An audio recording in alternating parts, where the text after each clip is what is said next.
convaincre que vous êtes l'homme invisible.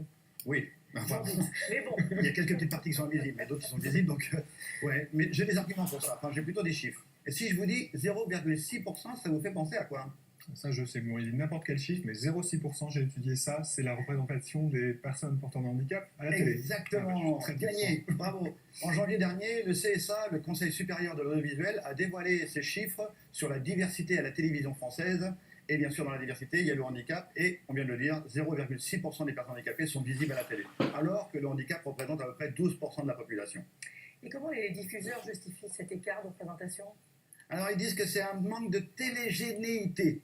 Ça c'est un super mot, hein. On manque de télégénéité. D'accord. Donc, alors C'est il moche faut... quoi, c'est moche. Voilà, c'est un peu moche. Ah. On va dire que c'est anxiogène, C'est ça. que ça fait un peu peur aux gens, donc les gens vont peut-être zapper. Voilà, ils pensent pas qu'il y a une bonne bouille aussi peut-être derrière, qui peut être intelligente, qui peut être efficace, capable autrement, qui est capable de faire le boulot. Donc voilà, mais bon, à part ça, il faut savoir qu'il y a à peu près 80% des handicaps qui sont invisibles. Donc le CSA prend en compte seulement le handicap visible à la télévision.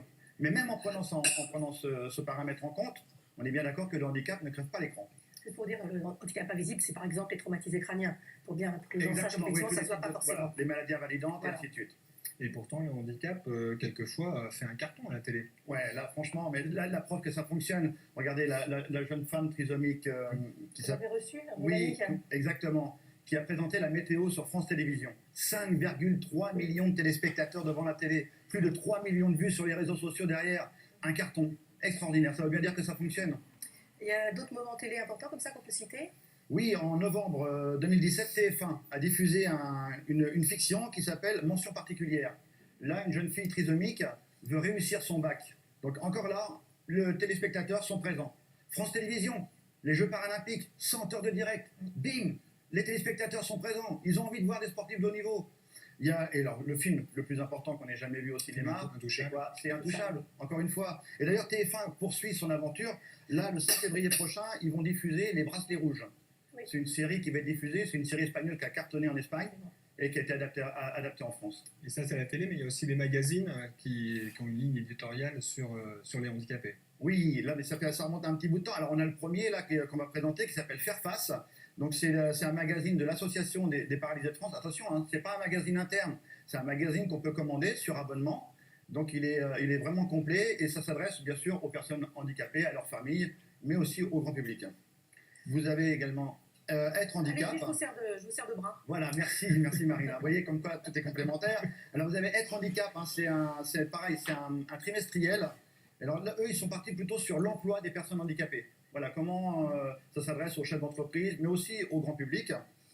Et un très beau magazine, là, du coup, qui s'appelle L'Indispensable. C'est un trimestriel, sur abonnement également. Son concepteur dit que ce n'est pas un mode d'emploi du handicap, hein, mais plutôt la façon de vivre avec un handicap. Montrer que tout est possible. Et là aussi, c'est un très beau magazine. Franchement, L'Indispensable. Et puis Vivre FM. Vivre FM, une radio extraordinaire. Donc la première radio consacrée aux personnes handicapées sur le web, mais également sur Paris, sa région parisienne, sur le 93.9. Et cette radio, elle a été construite sous forme d'association. Donc elle forme des jeunes handicapés au métier de la radio. Donc on espère un jour, c'est l'espérance de Vivre FM, que tous ces jeunes un jour sortent de Vivre FM et aillent, c'est bien, Oui, aillent dans les grandes radios françaises. Ils sont ultra dynamiques. Et puis handicap.fr. Alors handicap.fr, là c'est un site sur Internet. C'est le site le plus lu sur Internet, des millions de lecteurs. Il existe depuis environ une quinzaine d'années. Et c'est vraiment... alors il traite de tous les sujets également, hein, mais ça s'adresse aux personnes handicapées, mais ça s'adresse aussi aux employeurs, à tous ceux qui sont concernés par le handicap. Et leur marque de fabrique, c'est quoi? Alors, ce sont les petites fourmis du handicap. Hein. Ils traitent à peu près tous les sujets, hein, que ce soit la mode, le sport, la politique ou les nouvelles technologies.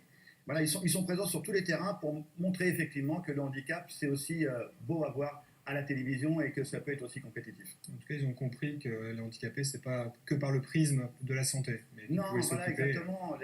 Voilà, parce que vous savez, je vais dériver un petit peu sur la politique parce que pendant des années, il y a eu une chose aberrante. Notre secrétaire d'État aux personnes handicapées était rattaché à la ministre des personnes de la Santé. Chose assez incroyable. Enfin, on n'est pas malade, tout va bien. Et donc, et maintenant, Monsieur Macron, maintenant, c'est directement au Premier ministre. Exactement. Monsieur Macron avait promis pendant sa campagne électorale de la rattacher au Premier ministre, ce qui prouve bien que le handicap touche toutes les couches de la société, sans aucune exception. Et c'est pour ça que ces journaux ces médias spécialisés du handicap se sont vraiment intéressés à ce sujet aussi. Alors, les thèmes qui font le plus d'audience, c'est quoi? Alors, selon Emmanuelle Del Seco, la rédactrice du handicap, de handicap.fr, la rédactrice en chef, c'est tout ce qui concerne les finances. Parce que, comme vous le savez, la plupart des personnes handicapées, malheureusement, dans notre beau pays, vivent sous le seuil de pauvreté. Donc, dès qu'il y a un sujet sur la finance, le mieux vivre avec... voilà, c'est vraiment un sujet qui cartonne à chaque fois. Et puis il y a aussi d'autres belles histoires quand même. Ouais, là, les lecteurs demandent des belles histoires. Ils en ont besoin aussi, comme par exemple le restaurant à Nantes. Un restaurant nantais qui embauche que des personnes trisomiques. Alors là, attention, c'est pareil, il faut réserver longtemps à l'avance, parce qu'ils font carton plein. Il faut vraiment réserver à l'avance. Vous avez une jeune trisomique également qui travaille dans une crèche. On a aussi une artiste peintre qui produit ses œuvres ici à Paris, dans une galerie. Donc voilà, encore une fois, tout ça, ça permet à contribuer à ce changement de regard. Vous avez cité sur 3 exemples 2 cas de trisomie 21. C'est un handicap qui fait moins peur que les autres finalement? Oui, on va dire que c'est un handicap qui attire la sympathie. Voilà, c'est un handicap qui attire la sympathie. Je suis désolé de dire ça. Il ne faut surtout pas que les parents soient offusqués à ce que je viens de dire. C'est la Non, constatation. voilà, c'est le constat. Tous les sujets que je viens de dire, effectivement, c'est sur la trisomie. Donc, effectivement, mais par contre, on est encore un petit peu loin de voir d'autres handicaps à la télévision, un handicap lourd. D'ailleurs, rendons à César ce qui appartient à César, qui aurait parié il y a 5 ans qu'avec un handicap comme le mien, aussi lourd et surtout aussi visuel, qu'on me propose une chronique à la télévision. Franchement, un grand coup de chapeau au magazine de la santé d'avoir osé, parce qu'il fallait oser il y a 5 ans quand même. Bah, écoutez, c'est un cadeau pour nous, merci. Et ces lunettes, c'est quoi alors?